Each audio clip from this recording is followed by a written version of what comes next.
बिस्मिल्लाहिर्रहमानिर्रहीम। अस्सलातु वस्सलामु अलैका या सय्यदी या रसूलल्लाह व अला आलिका व अस्हाबिका या सय्यदी या रहमतल लिल आलमीन। नाज़रीन कराम, आज आपके पास आपकी खिदमत में एक बड़ा अहम टॉपिक लेकर हाज़िर हुआ हूँ। बहुत इंफॉर्मेटिव टॉपिक है, बहुत इंटरेस्टिंग टॉपिक भी है, तो आइए आपसे ज़रूर ये इसको डिस्कस करते हैं। तो आगे बढ़ने से पहले मेरी आपसे गुजारिश है कि आप इस वीडियो को लाइक कीजिए, इसको ज़्यादा से ज़्यादा शेयर कीजिए और इसके बारे में जो आपकी राय है वो कमेंट में ज़रूर उसका इजहार कीजिए। और काइंडली ये चैनल को आप सब्सक्राइब कीजिए और बेल का बटन दबाकर ऑल के ऊपर आप इसको क्लिक कर लीजिए। तो आइए नाज़रीन, अपने मौजू की तरफ चलते हैं। एक बहुत ही अहम बीमारी फेस के लिहाज से होती है, चेहरे की एक बहुत अहम बीमारी है जिसको हम लकवा कहते हैं और इंग्लिश में इसको हम बेल्स पाल्सी या फिर हम इसको फेशियल पाल्सी कहते हैं। होता क्या है बेल्स पाल्सी में या फेशियल पाल्सी में, अल्लाह ताला ने इंसान के दिमाग में 12 किस्म की नाड़ें रखी हैं जिसको हम नर्व बोलते हैं, जिसको हम क्रेनियल नर्व्स बोलते हैं। वो 12 टाइप की हमारे पास वो क्रेनियल नर्व्स हैं जो डिफरेंट फंक्शन परफॉर्म कर रही हैं। जो उसमें से उन 12 में से जो 7वें नंबर की नर्व होती है, जो 7वें नंबर की नाड़ होती है जो दिमाग से आती है, उसको हम फेशियल नर्व कहते हैं। वो राइट साइड पर भी होती है, वो लेफ़्ट साइड पर भी होती है। तो अगर इसके अंदर कोई प्रॉब्लम आ जाए, तो अगर वो राइट साइड के अंदर प्रॉब्लम आती है तो राइट साइड हमारी अफेक्ट होगी, और अगर लेफ़्ट साइड के ऊपर वो प्रॉब्लम आती है तो हमारी वो लेफ़्ट फेस की जो साइड होती है उसके अंदर प्रॉब्लम आ जाती है। बेसिकली ये जो होता है ना, इसको बोलते हैं फेशियल नर्व। फेशियल नर्व का जो पैरालाइज होता है उसको हम बोलते हैं फेशियल पाल्सी या फिर बेल्स पाल्सी। फेशियल पाल्सी के अंदर सारा फेस इन्वॉल्व होता है, या फिर अपर नोज से अपर पार्ट जो होता है ये इन्वॉल्व होता है, या लोअर पार्ट इन्वॉल्व होता है। लेकिन बेल्स पाल्सी के अंदर या ये राइट साइड इन्वॉल्व होती है या ये लेफ़्ट साइड इन्वॉल्व होती है। मिसाल के तौर पे अगर किसी बंदे को दाईं साइड का लकवा है तो उसको हम कहते हैं कि भाई आप अपने चेहरे को ऊपर करो, यानी जो फोरहेड है हमारा, हम उसको कहते हैं अपने आईब्रोज़ को आप अपवर्ड डायरेक्शन में लेकर जाएं। इस तरह ऐसे आपको ये साइन नज़र आ रहा होगा कि ये जो मेरा आई बॉल्स हैं, ये जो हेयर्स हैं, आईब्रोज़ हैं, ये ऊपर को मूव कर रही हैं ऐसे। तो जब हम किसी पेशेंट को कहते हैं कि आप ऊपर करो, तो जो उसकी दाईं साइड होती है, अगर वो इफ़ेक्टेड है तो वो दाईं साइड को ऊपर लिफ्ट अप नहीं कर सकेगा। वो अगर मैं उसको दाईं साइड के अंदर प्रॉब्लम है तो उसको मैं कहता हूँ कि भाई आप ऊपर उठाएं, तो वो लेफ़्ट तो ऊपर उठा लेगा लेकिन वो राइट को ऊपर नहीं उठा सकता। तो जिसकी वजह से हमें पता चलता है कि उस पेशेंट को राइट साइड का लकवा आ गया। अगर लेफ़्ट साइड के अंदर उसको प्रॉब्लम है तो अगर हम उसको कहते हैं कि आप ऊपर करो ऐसे, तो वो राइट को ऊपर उठा लेगा, लेफ़्ट को नहीं उठा सकता। यानी जिस साइड के अंदर प्रॉब्लम होगी उसकी वो साइड अपलिफ्ट नहीं हो सकेगी।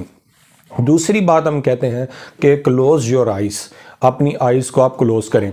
अगर उसकी आंखें बंद हो जाती हैं तो इट मीन्स कि वो ठीक है। अगर वो नहीं बंद होती, दोनों में से एक आंख खुली रह जाती है, उसको भी हम कहते हैं कि इसको, अगर उसको दाईं साइड का लकवा है तो उसकी दाईं आंख भी क्लोज नहीं होगी। तीसरी अलामत ये होती है कि हम उसको कहते हैं कि आप अपना मुंह को बंद कीजिए और हवा भरें। तो जौन सी साइड इफ़ेक्टेड होगी उस साइड से हवा लीक हो जाएगी, यानी उसको हम कहते हैं ऐसे कहते हैं। तो जौन सी साइड उसकी वीक होगी उसकी वो साइड से फेस की क्लोजिंग नहीं होगी, सुराख रह जाएगा, फिर उधर से हवा निकल जाएगी। तो अगर यही अलामतें राइट साइड पर होंगी तो उसका राइट साइड का जो है वो लकवा होगा। अगर वो लेफ़्ट साइड के अंदर ये प्रॉब्लम आती है तो उसको लेफ़्ट साइड के अंदर ये प्रॉब्लम आएगी। दूसरी बात आप समात फरमाएं कि ये डिपेंड करता है कि सीवियरिटी कितनी है। ये डिपेंड करता है कि उसको लकवे का अटैक कितना है। अगर तो उसको अटैक है थोड़ा तो उसमें ये अलामतें तो सारी आएँ, लेकिन इतनी सीवियर अलामतें नहीं आएंगी। मसलन वीकनेस आएगी। मैं उसको कहता हूँ कि एक बंदा है जिसको ज़्यादा अटैक हुए लकवे का, मैं उसको कहता हूँ आप ऊपर करो, तो वो बिल्कुल ही ऊपर नहीं कर पाएगा। मैं कहता हूँ कमांड दें आप ऊपर करो, वो कोशिश करता है लेकिन होता नहीं। लेकिन एक बंदा है जिसको लकवा हुआ है, लेकिन मैं उसको कहता हूँ आप ऊपर करो, लेकिन वो इतनी पावरफुली नहीं कर, बड़ा स्लो सा करता है, ऐसे बहुत स्लो करता है, तो वो हमें पता चलेगा इसको लकवा हुआ है लेकिन इतना ज़्यादा नहीं हुआ। यानी इट डिपेंड्स अपॉन सीवियरिटी। अगर तो उसकी सीवियरिटी ज़्यादा है तो उसको अलामत ज़्यादा आएंगी, और अगर उसको अलामतें थोड़ी हैं तो फिर मसला थोड़ा आ रहा है, इतना ज़्यादा है, तो हम कहेंगे इसको लकवा थोड़ा हुआ है। तो उम्मीद करता हूँ कि आपको समझ आ गया होगा कि बेल्स पाल्सी होता क्या है। फिर इसकी रीज़न बहुत अहम वजह है। देखें, ये बूढ़ों में भी होता है, जवानों में भी होता है, और ये बच्चों में भी हो सकता है। सबसे पहले तो बूढ़ ज़्यादा आता है, ये ओल्ड एज में होता है। 30+ एज के अंदर ये जो है ना बेल्स पाल्सी का रेशो आता है, या और स्पेशली मोर देन 40, क्योंकि ये ज़्यादातर होता है ब्लड प्रेशर के हाई होने की वजह से। जब इंसान का ब्लड प्रेशर हाई होता है तो नर्व है वो उसका ब्लड का प्रेशर बर्दाश्त नहीं कर पाती, तो उसके अंदर इम्पेयरमेंट आ जाती है। तो जिनके ब्लड प्रेशर ज़्यादा होते हैं उनको ये मसाइल का सामना करना पड़ता है। दूसरी बात है, ये यंगस्टर्स में आते हैं। यंगस्टर्स में या बच्चे ये कहते हैं, यंगस्टर ये होते हैं कि गिर जाते हैं। अगर मिसाल के तौर पर वो बाइक पर जा रहे हैं तो बाइक से गिरे हैं तो उनके इस साइड पर इंजरी हुई है, इस साइड पे हिट हुआ है। यानी किसी भी चीज़ के हिट होने की वजह से जब नर्व के ऊपर प्रेशर आता है तो वो वाली साइड अफेक्ट हो जाती है। बेसिकली ये ब्रेन से ना, यहाँ पीछे कान के पीछे वाली साइड से ये नर्व आती है, इसकी आगे 4-5 ब्रांचेस बनती हैं ऐसे। तो ये ऐसे जब वो उसको इस साइड पे हिट होता है, कोई बाइक पर जा रहा है, नीचे से उसको ज़मीन लगी है या नीचे कोई रोड़ा आ गया है जिसको हम कोई पत्थर वगैरह कह सकते हैं, या फिर बाज़ उन लोगों में आया कि जो लड़ाई करते हैं, लड़ते वक्त किसी को मुंह पे थप्पड़ मारा जाता है, या माँ बाप या उस्ताद किसी बच्चे को थप्पड़ मारता है, तो जब कोई चीज़ फेस पर हिट होती है तो उस वक्त भी इस नर्व के डैमेज होने की वजह से लकवा आ सकता है। तो एक मेरी बड़ी अहम गुजारिश ये है कि वालिदैन जो मेरी बात को सुन रहे हैं या असातिज़ा कराम मेरी बात को सुने, आप बच्चे को पनिश करें या किसी का आप लड़ाई, पहले तो बात है लड़ना नहीं चाहिए, लेकिन अगर कोई आपको ऐसी सूरत हाल बन जाती है, टीचर को भी ऐसा करना पड़ता है, तो बराए करें फेस पर ना मारा करें, चेहरे पर ना मारा करें उसको। ये वाली बीमारी जो लकवा है, यहाँ पे इसकी ब्रांचेज आती हैं, उसको ये मसाइल का सामना करना पड़ सकता है। तो पहली रीज़न है ब्लड प्रेशर, दूसरी रीज़न है हीट हो, कोई ट्रामा हो, आपको यहाँ से कोई इंजरी हो जाए तो फिर आपको मसला। तीसरी चीज़ है जो लोग बहुत गरम मसाले यूज़ करते हैं, मसाला जात यूज़ करते हैं, बाज़ार के बच्चे जो हैं बाज़ार की चीज़ें खाते हैं, खट्टी मीठी चीज़ें खाते हैं, टाफ़ियाँ खाते हैं, तो इन्फेक्शन हो जाता है। इन्फेक्शन की वजह से भी पेशेंट को लकवे का सामना करना पड़ सकता है। एक तो आपको पता चल गया लकवा होता क्या है, इसकी रीज़न्स पता चल गई, इसकी अलामतें भी मैंने आपको बता दी। फिर आता है कि इसका प्रोग्नोसिस, ये ठीक कितनी देर में होता है। ये वही बात है कि ये डिपेंड करता है कि ये कितनी देर में ठीक हो सकता है। मिनिमम इसको तकरीबन 2 to 3 वीक्स लग जाते हैं, लेकिन ये 6 वीक और 12 वीक तक भी जा सकता है। यानी अगर मैं आपको सिंपल मिसाल दूं कि ये 10-15 दिन से लेकर ये तकरीबन 1.5-2 माह या हद 3 माह तक लग जाता है ये। लेकिन ये उन लोगों के लिए जो इलाज कराते हैं। अगर एक बंदा इलाज करवाता ही नहीं है तो फिर वो जितनी देर मर्जी लगा लो, 1-2 साल लगा ले, उतनी देर लंबा हो जाएगा। तो अगर आपके साथ ऐसा मसला हो तो जिसको बहुत ज़्यादा लकवा है उसको मैक्सिमम अगर टाइम लगे तो वो ट्रीटमेंट करवाए तो उसको 3 मंथ लगते हैं, हद 2 मंथ में कवर हो जाते हैं। लेकिन चले आप थोड़ा ज़्यादा कर लें तो 3 मंथ के अंदर ये रिकवर हो जाता है। दूसरी बात है कि अगर ये मिनिमम भी हो तो इसको कम से कम 15-20 दिन लग जाते होते हैं। तो परेशान होने की ज़रूरत नहीं, आप इतने दिन वेट कीजिए, इंशाल्लाह इसी टाइम में आपका ये ठीक हो जाएगा। बाज़ लोग परेशान होते रहते हैं कि डॉक्टर साहब ये कब ठीक हो जाएगा, डॉक्टर साहब इसका हल करें, मैं बहुत परेशान हूँ। भाई ठीक है, आप परेशान होंगे, ये आपकी अपनी जगह, हम इसको डिनाई नहीं कर रहे, लेकिन इस बीमारी का प्रोग्नोसिस ही ये है कि इसको इतना टाइम लग जाता होता है। सो इस वजह से आप कूल डाउन रहें, परेशान ना हो, आप अपनी मेडिकेशन करें, जो इसका ट्रीटमेंट है वो करें, इंशाल्लाह अल्लाह ताला इसको बेहतर करेगा। फिर लास्ट स्टेप आता है कि इसका ट्रीटमेंट क्या है। देखें, इसके ट्रीटमेंट के लिए आपने जाना होता है न्यूरो फिजिशियन के पास या न्यूरो सर्जन या मकसद न्यूरोलॉजिस्ट के पास आपने जाना है, जो इसका एक्चुअल फेस बनता है। अब देखिए, किसी का ऑपरेट होता है, कोई एक अकेला डॉक्टर ऑपरेट नहीं करता, उसके साथ फार्मासिस्ट होता है, उसके साथ एनेस्थीसिया का डॉक्टर होता है, उसके साथ सर्जन होता है, उसके साथ पैरामेडिकल स्टाफ होता है, सारा यानी ग्रुप ऑफ डॉक्टर्स मिलकर एक जो ऑपरेशन परफॉर्म करते हैं। अकेला डॉक्टर नहीं कर सकता। बिल्कुल लकवे के अंदर भी ऐसा होता है कि जिस पेशेंट को लकवा हो उसको सबसे पहले न्यूरोलॉजिस्ट के पास जाए और उसके फौरी बाद वो फिजियोथेरेपिस्ट के पास आए। अगर वो, एक बहुत अहम बात करें, अगर वो अकेला न्यूरोलॉजिस्ट के पास जाता है और फिजियोथेरेपिस्ट के पास नहीं आता, तब भी उसको वो रिज़ल्ट नहीं मिलेगा जो उसको दोनों के साथ कोलैबोरेशन करने से मिलेगा। और अगर वो फिजियोथेरेपिस्ट के पास आता है, न्यूरोलॉजिस्ट के पास नहीं जाता, तो ठीक तो वो हो जाएगा, लेकिन जो रिज़ल्ट दोनों के मिलने से आता है वो नहीं आ पाता। सो इसलिए बेहतर ये है कि आप दोनों डॉक्टर से मिलें, पहले न्यूरोलॉजिस्ट, उसके बाद आप फिजियोथेरेपिस्ट। बाकी अलबत्ता अगर किसी को दोनों सहूलतें अवेलेबल नहीं है, वो किसी एक डॉक्टर से भी वो रब्ता कर ले तो उसका गुजारा चल जाएगा। लेकिन बेहतर है कि आप दोनों डॉक्टर्स के साथ, number 1 neuro physician and then physiotherapist के पास आप जाएं, तो इंशाल्लाह ये बेहतर हो जाता है। लेकिन अगर आप किसी एक को भी अवेल कर लेते हैं, well and good, no issue. तो दोनों को ही किया जाए तो ये बेहतर है। तीसरी बात ये है कि आखिरी ये कि इसके ट्रीटमेंट में हम करते हैं, देखें इसमें जो मेन कॉमन है, एक तो स्टीरॉयड यूज़ होता है। अक्सर लोग मेरी बात सुनेंगे, वो कहेंगे कि भाई डॉक्टर साहब आप स्टीरॉयड की बात कर रहे हैं। मैं हर एक चीज़ को समझता हूँ, हर एक चीज़ कंडीशन को मैं अंडरस्टैंड करता हूँ, लेकिन जो ये केस है, जो सीवियर केसेस होते हैं या जो न्यूरो के केसेस होते हैं, उसके अंदर स्टीरॉयड के एक अच्छे रिजल्ट्स आते हैं। तो इस वजह से ये डॉक्टर के रिकमेंडेशन के मुताबिक, अकॉर्डिंग टू डॉक्टर, जितनी देर वो आपको ये कहता है तो उतनी देर आप कर सकते हैं। प्रेडनिसोन, बेटनिलॉन या बीटामेथासोन, डेक्सामेथासोन साल्ट नेम के हिसाब से हम करते हैं, तो इसमें स्टीरॉयड का यूज़ करवाया जाता है। तो उसके अलावा मिकोबालामिन वगैरह, मैथिकोबाल, ये जो हमारे मसल्स को ठीक करते हैं वो चीज़ होती है, और इसके अंदर पेन किलर का यूज़ करवाया जाता है। मैं तो पेशेंट को प्रेडनिसोन देता हूँ, उसके अलावा साथ में पेन किलर दे देता हूँ। तीसरे नंबर पे उसको मसल को स्ट्रेंथन करने के लिए मिकोबालामिन, मैथिकोबाल वगैरह हम उसको दे देते हैं, उससे वो बेहतर हो जाता है।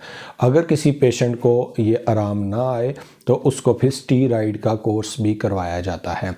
एक बहुत अहम बात करने लगा हूँ मैं आपसे कि कुछ लोग कहते हैं डॉक्टर साहब इसको जंगली कबूतर खिलाएं, इसको चेहरे को ढांप के रखें। देखें, ये बेसिकली काम आता है न्यूरोलॉजिस्ट का और फिजियोथेरेपिस्ट का, ये हकीम के बस की बात नहीं है, ये किसी मौलवी साहब के दम करने की बात नहीं। मैं अल्हम्दुलिल्लाह खुद वेल अंडरस्टैंडर हूँ, दीन को समझने वाला हूँ, तो मैं ख़ुद ये कह रहा हूँ, ठीक है, अल्लाह के कलाम में बहुत ज़्यादा शिफा है, अल्लाह का कलाम से आप दम ज़रूर करवाएं, लेकिन साथ आप इसका जो एक्चुअल ट्रीटमेंट है आप वो भी करवाएं, ठीक है। तो बाज़ लोग कहते हैं कि डॉक्टर साहब हम जंगली कबूतर खा रहे हैं, गर्म चीज़ें खा रहे हैं और चेहरे को ढांप के रखा हुआ है, एक मिथ बनी हुई है, कॉमन बातें बनी हुई हैं, तो ये सब कुछ रॉन्ग है, सब कुछ ये गलत बात है। तो मेरे पास पेशेंट्स आते हैं, उन्होंने चेहरे के ऊपर इतने कपड़े, चादरें लपेटी होती हैं, मुझे देखते ही पता चल जाता है अगर चेहरे पे उसने ये काम किया है, पक्की बात है उसको कोई ऐसा ही मसला लाहक हुआ होगा, लकवा हुआ होगा। तो अगर किसी को लकवा हो जाए तो चेहरे को खुला छोड़ दें, no issue, you will be recover and don't worry, ठीक है। तो चेहरे को आप नॉर्मल रखें, रिलैक्स रखें। अच्छा, ये था मैंने आपने जंगली कबूतर भी नहीं खाना और चेहरे को ढांपना भी नहीं है, ठीक है, ये एक मिथ है।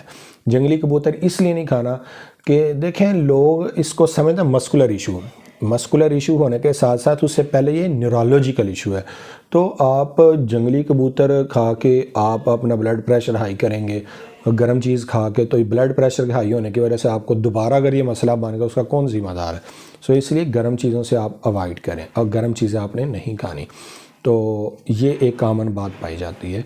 और दूसरी बात आप इसमें समाअत फरमाएं कि इसका फिजियोथेरेपी में ट्रीटमेंट क्या है। देखें, जो लोग अपना बेहतर रिज़ल्ट लेना चाहते हैं उनको चाहिए कि सबसे पहले फेस का आप हिजामा करें।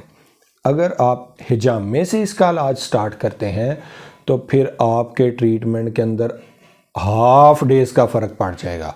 यानी अगर आपको आराम 20 दिन में आना है तो आपको 10 दिन में आराम आएगा। अगर आपको 1 महीने में आराम आना है तो हिजामा कराने से आपको 15 दिन में आराम आएगा। अगर 2 महीने में आपने इलाज में आराम आना है तो हिजामा कराने से आपको 1 माह में आराम, यानी आधा फ़र्क पड़ जाता है। एक तो ये सुन्नत रसूल है, मेरे आका की सुन्नत है सल्लल्लाहु अलैहि वसल्लम, ये हिजामा कराने से जल्दी आराम आता है। तो जो लोग लकवे के इलाज में सबसे पहले हिजामा करवाते हैं, अल्लाह ताला उनके चेहरे को वैसे ही बरकत है, सुन्नत नबी की बरकत से उनको वैसे ही बेहतरी कर देता है। दूसरी बात है कि जब इसके अंदर से हम वेस्ट मटेरियल निकालते हैं तो एक पूरी फिजियोलॉजी होती है कि जो हिजामे से चेहरे अपनी जगह पर चला जाता है, काफ़ी ज़्यादा फ़ायदा होता है। सो जिस बंदे को लकवा हो वो सबसे पहले दवाई के बाद जो काम करना, उसके चेहरे पर असर आया उसको ख़त्म करने के लिए दवाई के फ़ौरी बाद जो काम करे वो हिजामा करे। पहले नंबर पे वो दवाई ले और उसके बाद फ़ौरी तौर पे हिजामा करवाएं। एक तो हिजामा हो गया। दूसरी बात है फिजियोथेरेपी में इसका ट्रीटमेंट बनता है, हम इसके फेस के मसल्स के अंदर ना मोटर पॉइंट्स होते हैं, उन मोटर पॉइंट्स को एक्टिवेट किया जाता है। वो ड्राई नीडलिंग एक टेक्निक होती है, उससे भी हम कर सकते हैं। उसके अलावा हम इधर टेंस भी यूज़ कर सकते हैं। टेंस एक मशीन होती है जिसको ट्रांसक्यूटेनियस इलेक्ट्रिकल नर्व स्टिमुलेशन कहा जाता है। फिर एक होती है EMS machine, electrical muscle stimulation, वो मशीन हम यूज़ कर सकते हैं। फिर इधर एक फेस को के मसल्स को सपोर्ट करने के लिए टेप्स होती हैं, वो एक होती है काइनेजियो टेप, एक होती है ट्रांसपोर्ट टेप। वो जो ट्रांसपोर्ट टेप होती है वो ज़्यादा बेनिफिशियल होती है। तो जो लोग हिजामा करवाते हैं, फिज़िकल थेरेपी में ड्राई नीडलिंग, उसके बाद EMS या टेंस, वो फिजियोथेरेपिस्ट देख कर अपनी अकल से वो डिसाइड करेगा कि इसको किस चीज़ की ज़रूरत है। बेहतर तो अगर हम इसमें डिपेंड करता है कि ट्रीटमेंट कौन सा वो दे रहा है। कास्टिव ट्रीटमेंट भी किया जा सकता है, सिम्प्टोमेटिक भी किया जा सकता है। अगर वो सिम्प्टोमेटिक ट्रीटमेंट करे तो फिर तो वो EMS यूज़ करेगा, अगर वो कास्टिव ट्रीटमेंट करे तो फिर वो टेंस को यूज़ करेगा। बहरहाल ये उसकी मर्ज़ी है। बहरहाल अगर कोई ऐसा मसला पेश आ जाए तो आप फिज़ियोथेरेपी में आपको ड्राई नीडलिंग दी जाएगी। उसके बाद आपको ड्राई नीडलिंग के बाद आपको इंफ्रारेड वेव्स हो सकती हैं, फिर EMS, TENS and tapping. Tap होता है फेस का जो मसाज टाइप फेस की एक्टिविटी होती है, चेहरे से बाय हैंड इस तरीके से की जाती है, वो फिजियोथेरेपिस्ट करता है। तो ये तरीक़ाकार होता है। जिन लोगों के साथ ऐसे मसाइल आते हैं उनको चाहिए कि न्यूरोलॉजिस्ट के पास जाए और फिजियोथेरेपिस्ट के पास जाए, इंशाल्लाह ठीक हो जाए। अच्छा, एक बड़ी अहम बात मैं आपसे करता हूँ, लोगों को अगर राइट साइड का लकवा है तो वो कहते हैं मुझे लेफ़्ट साइड का लकवा है, अगर लेफ़्ट साइड का लकवा है तो वो समझते हैं हमें राइट साइड का लकवा है। सपोज़ अगर किसी को राइट साइड का लकवा होगा तो वो उसका चेहरा इस कंडीशन में बन जाएगा। मैं आपको समझाने के लिए बता देता हूँ। ये देखें, ऐसे आप देखें ऐसे, यानी ये वाला मांस उसका उभरा होगा, ये राइट साइड फुल फ्लैट हो जाएगी। अगर उसको राइट साइड पर लकवा है तो उसकी राइट साइड ये उभर ही होगी और लेफ़्ट साइड सारी उसकी फ्लैट हो जाएगी। पेशेंट समझता है कि सारा मांस राइट साइड पर इकट्ठा हो गया है या लेफ़्ट साइड पर इकट्ठा हो गया तो उस साइड का लगा है, लेकिन ये कंसेप्ट गलत है। जौन सी साइड फ्लैट होती है उस साइड पर लगवाता है। एक तो मैंने आपको पहले बात इसकी इलामतें बताई है ना, ये एक शुबा पाया जाता है अक्सर लोगों को, बाज़ डॉक्टर्स को भी ये गलती लग जाती है, हर एक को नहीं, कुछ जो न्यू फ्रेशर्स होते हैं उनके लिए मैं बात कर रहा हूँ। मसलन अगर ये साइड पे लगवा है ना, उनका ये ऐसे होगा, यानी ये साइड ऊपर होगी ये नीचे, क्योंकि ये फ्लैट। देखें, ये था मसल वीक, ये था मसल उसका स्ट्रॉन्ग चीज़ ने वीक मसल को अपनी तरफ खींच लिया। ऐसे ये स्ट्रॉन्ग था ना, इसने ऐसे खींच ली, ये लटक गया। अगर यहाँ पे इस साइड का राइट साइड का लगवा है तो जो लेफ्ट साइड है ये साइड उभरी होगी, यानी इसने इस साइड ने सारा मास इस साइड पर खींच लिया। ऐसे हो आप ये चीज़ हो जिवें डाढ़ा बंदा तगड़ा बंदा हर बंदे नूं अपने नाल खिंची जांदा है, तो पानी दौड़ के जड़ा ना वो तगड़े बंदे तो दौड़दा है। तो बात करने का मकसद ये है कि जो चीज़ स्ट्रॉन्ग होती है ना, अमीर बंदे की तरह गरीब दौड़ते हैं, ऊंची जगह पे हर कोई जाना पसंद करता है, ठीक है। तो बिल्कुल यही हिसाब है, जो ये मसल है ना जो स्ट्रॉन्ग है, स्ट्रॉन्ग मसल वीक मसल को अपनी तरफ खींच लेता है। तो हमें अंडरस्टैंड करने के लिए होता है कि ये जो मसल स्ट्रॉन्ग है, उभरा हुआ है, ये ठीक साइड है, जौन सी साइड फ्लैट है उस साइड के अंदर प्रॉब्लम है। तो ये अक्सर कन्फ्यूजन पाई जाती है, मैंने आपको बता दिया है। तो उम्मीद करता हूँ कि इन्फॉर्मेशन आपको पसंद आई होगी। तो आपको लकवे का पता चल गया होता भी क्या है, बेल्स पाल्सी, फेशियल पाल्सी का भी आपको पता चल गया। मैंने आपको इसके अलामात बता दिए हैं, इसके रीज़न बता दिया है क्यों होता है, फिर इसका मैंने बता दी इसका दुरानिया कितना हो सकता है, फिर मैंने आपको इसका ट्रीटमेंट भी बता दिया। तो उम्मीद करता हूँ ये वीडियो आपको पसंद आई होगी। अपने दोस्तों से शेयर कीजिए, सबको बताइए, ये वीडियो लाइक कीजिए, सब चैनल को सब्सक्राइब कीजिए, बेल का बटन दबाएं ताकि हमारी आने वाली मज़ीद वीडियो भी आप तक पहुंच सकते हैं। अल्लाह ताला आप सबको खुश रखे, मुस्कुराते रहिए, क्योंकि ये सुन्नत रसूल है। अल्लाह हाफिज़।